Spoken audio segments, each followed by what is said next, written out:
Revolt, Diddy owns Revolt. They're affiliated with the Breakfast Club.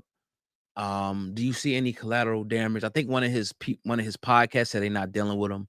What do you see? Do you see him losing more and more business ventures and opportunities, including maybe the Breakfast Club and Revolt, even though he owns it, kind of severing ties, and people starting to sever ties from Diddy's brand now because it's so detrimental to their brand? Here's the thing, and here's why this is very dangerous and why I believe he is in danger of losing things that he owns, right?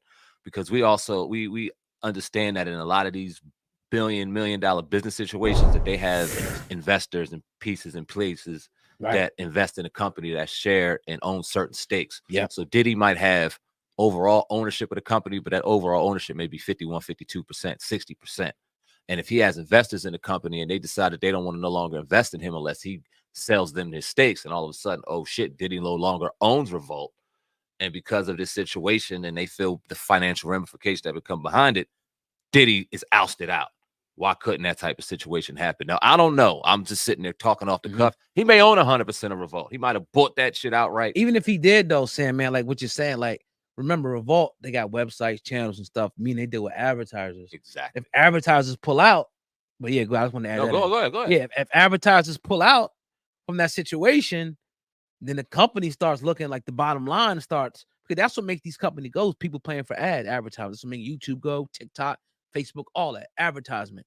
So if they say, all right, we don't want to advertise you no more, yeah, then what? Then this company goes belly up. We've seen companies worth billions, hundreds of millions of dollars, and next thing you know, they go belly up in 2 or 3 years for whatever reason. So it's not, I'm not saying I want to see this happen, but that's when we had Andrew White on. That's what he was talking about. Diddy was settling that lawsuit fast, whether it was true or not, we don't know, because of the collateral damage that may come with his businesses and his business ventures. And now I think we're starting to see that effect with Macy's, pulling Sean John, even though Sean John is dated, still obviously making money. Diego, the wine and beer company that Diddy was with the Ciroc venture, they don't want him involved in the remaining $15 million budget that's going on with that company. They don't want him being the face of it anymore. So I do see more things. At the end of the day, I think that he won't, and I hope this is not true, right? Be a billionaire. I think the billionaire status, like Kanye, will be stripped from him. Do you? Yeah. Let me ask you this, though. Yeah. Because I don't know if we've ever talked about this. I know we haven't talked about it in a while. Right. I want to talk about the Kim Porter aspect. There was an alleged memoir about to come out from Kim Porter exposing Diddy of a lot, right? Right. And then we've obviously heard the rumors, the very mysterious nature of her death, how she passed away. It was just very odd, right? Right. Do you think that he had anything to do? And I know this is uncomfortable, right? In respect to the family, they got children. It's a very sensitive topic. I know it's ran around with, but we don't play that over here. But I want to ask you, it's a tough question. Do you think that he had anything to do with that situation? Do you think that that memoir could have motivated him to kind of move in a way? And if you do, then what is your thoughts about this situation? Does it influence your thoughts on this situation? So she's supposed to come out with a memoir. Allegedly. Here's what I'll say about it. I don't know how true that is, so it's really kind of hard to really give, an opinion on it. I don't know. Like, I wasn't around. I don't know what type of character this is. I could say like, oh yeah, maybe she was going to expose some stuff that, would have put this and would have made him really look like a damn devil or monster. So he took her out. That's what people want me to say. Right. I know that. I get it. People want me to say that, but I don't know. Yeah. That's the part we don't know. We got to be objective. Now, is it possible? Yes, anything's possible. Is it likely?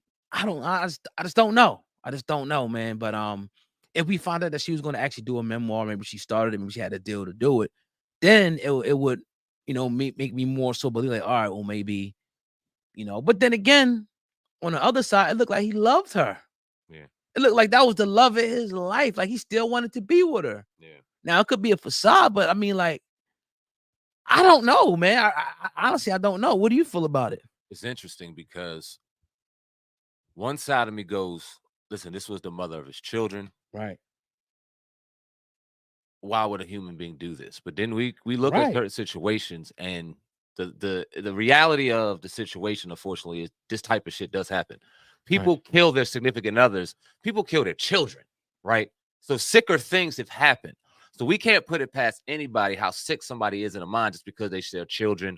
And we've seen this public affection, public relationship. We have no idea what's going on behind the scenes in somebody's head, right? Right. And we've also seen I'll Be Sure, who also shares a child with Kim Porter, say some very suspicious things sometimes that make you raise a question like, yo, what do you know, my dog? And the one thing that kind of makes me upset about I'll Be Sure, and all respect to him, but he backtracks a lot. So he'll say something, he'll talk about it, he'll get a couple reports on it, things will start picking up steam. He goes, oh, no, the media steered this a different way. I didn't say that. Bullshit, bro. You basically said that he might have something to do with it. You said it on numerous occasions. In fact, he said something right after this situation came out with Cassie. He said the truth shall come to light or something like that regarding Kim Porter. So he gave more light to the situation. Right. So I don't know either, bro. I don't know. I'm going to pay very close attention to things that are going on. Before I pass any type of judgment, I'm going to look at everything, pay very close attention to what's going on. If there was a memoir, I'm going to pay very close attention to that. And there's certain things we're just going to look at because there's a lot of questions that have been raised about Diddy throughout his time, right? And now a lot of those are publicly coming to light where they were out there and maybe he addressed it here or there vaguely in an interview or two. It's publicly being brought to light now. So very interesting times for Diddy, and it's going to be very interesting to see what happens. Yeah, this look back window is something different. Our brother Andrew Wyatt, Bill Cosby's publicist, great man, predicted it on this show last Friday. So I see a lot of blogs running with it, talking about, this thing. But nah, man. Anyway, look, we're gonna let this thing play out and see what happens. We're not on Diddy's side. None of that. We just want to give everybody the benefit of the doubt. If you listen to our videos, that's what we do. We give people the benefit of the doubt. Once the information comes out that these dudes are scumbags, we'll be the first person to make a video, call them that. But look at the pattern. Look at the Michael Jackson pattern, the R. Kelly pattern, the Diddy, the Bill Cosby. Like all these dudes is creeps. All of them. The biggest creep just happened to be the richest dudes that own Beatles catalogs and trying to buy NBC and billionaires. Right. These got to be I don't know, dog. I don't know. Maybe I'm just too naive for this shit. Yeah, I don't know. And you know what? All we could do is kind of pay attention to what we see. Shout out to Andrew Wyatt, though. That's our brother right there. Yeah. We pick up, we text him, we call him. He's right there, man. And then shout out because he's very real. And say what you want about him. Say what you want about questioning who he deals with or whatever the case may be. Your opinion of him is your opinion, right? But one thing you cannot deny is he publicly said this on our platform last week. Right. Last Saturday live. Go back to that live. Said it. He publicly said and laid out a window that they have to get this in before Thanksgiving. And coincidentally enough, right? We see 8 or 9 deep of situations come out right before Thanksgiving. But maybe he's tripping and he's full of shit and he don't know what he's talking about. I don't know, man. Like, you got to pay attention to what people are laying out there for you. But yeah, that is what it is. Shout out to the people, man. Definitely. And shout out to everybody left a comment. We appreciate you watching us first and foremost. So don't ever feel like we, just being disrespectful. We're the two of the most lovable dudes you'll ever meet, but this is what we do. So, we respect you and we appreciate people even being here engaging. Just want to put that out there.